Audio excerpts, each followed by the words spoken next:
Hey YouTube friends, it's Stephen here, and I wanted to make a quick video to show you how my HeroQuest project is coming along. Here is the miniature that I'm going to be using to replace the Necromancer from some of the adventures. Originally clearly a Lord of the Rings model. I think the shading is a bit chalky at the moment, the blending, so I'm probably going to go over him when I've got a bit more time. He's a bit too pencily. I've got a pair of mummies that I finished yesterday.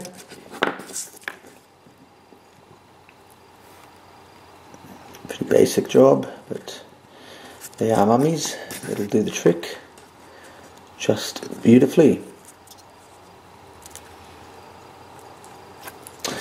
I decided to start doing them by race, so I knocked off the goblins.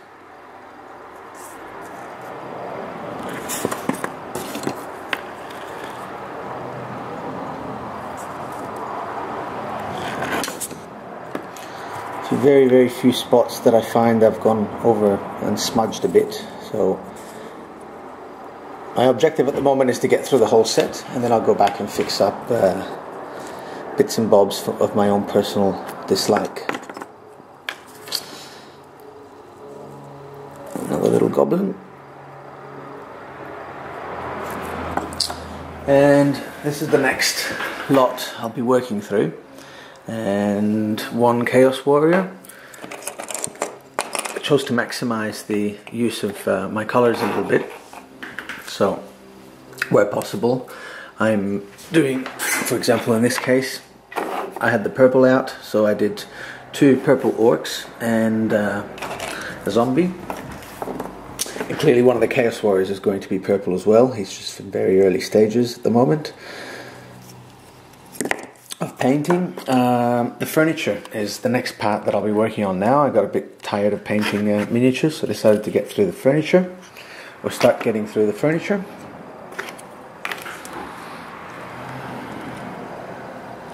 Very basic there. What else have we got? Over this side of the room,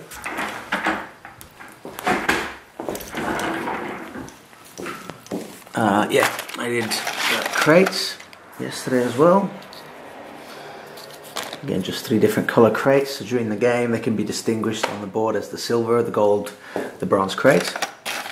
Here's a mantic ghoul.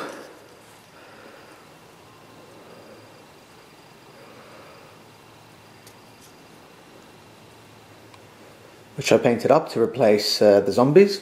I'd like to replace the zombies on some of them. The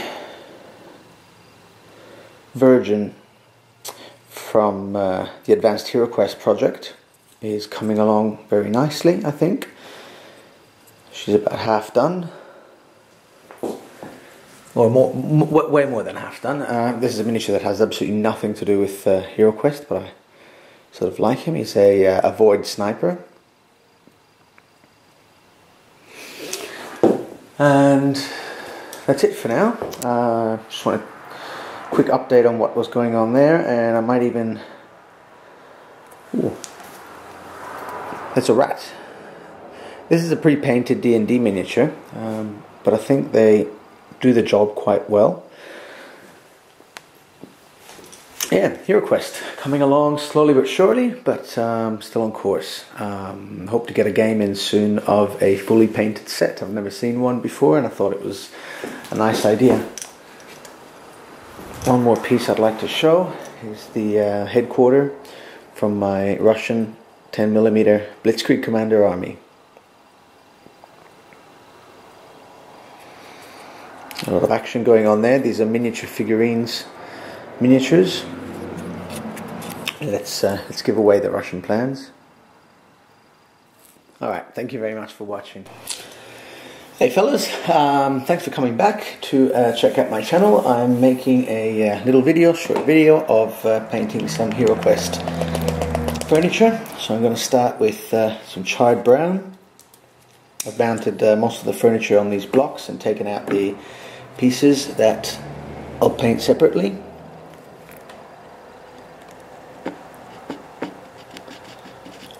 Paint. grab a larger paintbrush as I can find, and my handy toilet paper, so that water the paint down just a touch.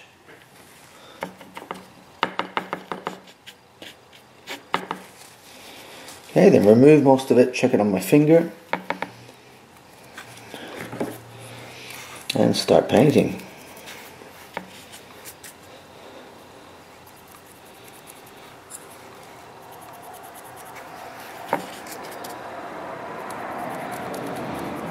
Just going to do some harsh dry brushing on this. I basically want it to end up looking brown, so long as it's removed most of it now, because I've decided that I watered it down too much.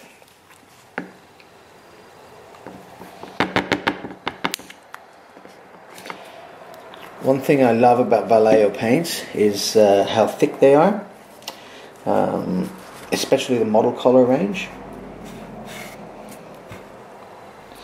The problem is that their delivery method, the little pop cans, tend to clog up.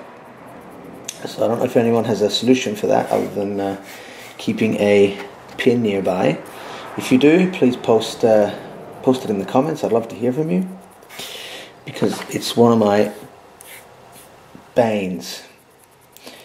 I don't use the word lightly. I know how heavy a bane is. I just really dislike it.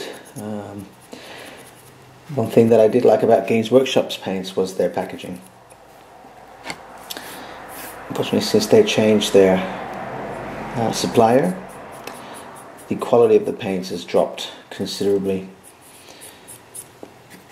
The coverage of Vallejos are second to none, I think, in my opinion.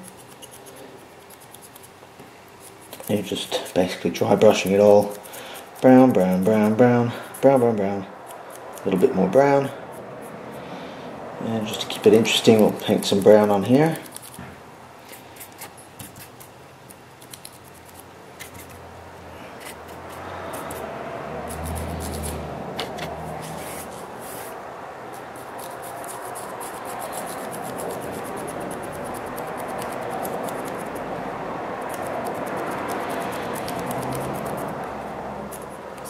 Almost forgot a side. The reason I dry brush and not paint it on directly is because I personally like the look of a little bit of black showing through. I think it provides lining in a very simple way, simple and effective manner. Shading. And I always try to paint in a manner where the light would sort of fall, so in this case painting upwards, so that I necessarily skip the edge around the top of the piece of furniture. I'm not going to worry about the front too much because it's going to be painted over in a different color. There we go, there's number one. And here, for example, we've got our table, our torture rack. Again, the same thing, painting upwards. So that I can hopefully keep the brown below. Another idea I always find handy is to keep lots of these little stickers, which you can buy for $10 a dozen in $2 shops or Home Depots or places like that. They just give you a really quick way of attaching miniatures to their lids. They're to dry a second.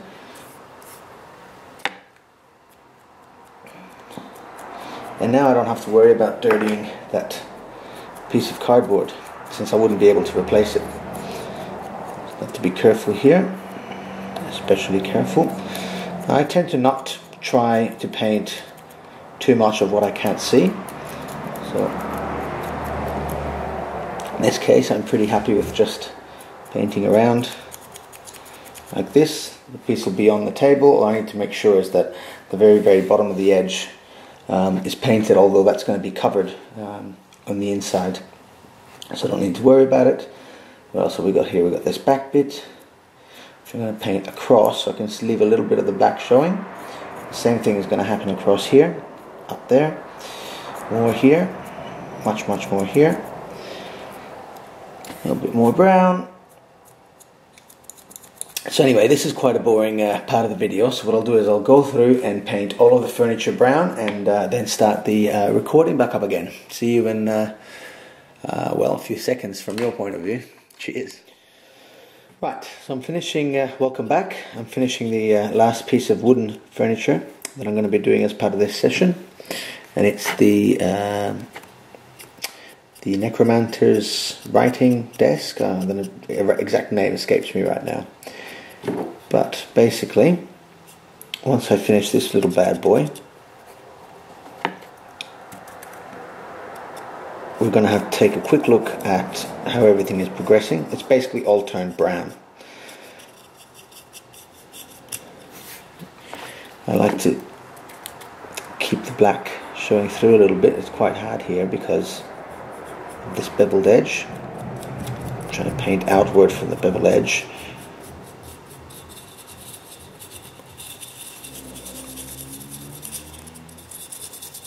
There you go. Yeah, that's the kind of look that I'm going for. A very grutty, dirty look. And here the same thing as we'd usually do. Trying to paint outwards.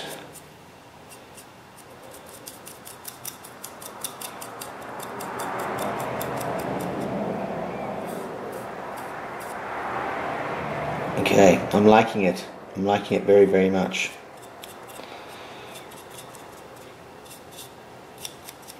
A little bit of shadowing. I don't like blocks of colour. I always like a little bit of black showing through, like I have done here. Now that's the first piece.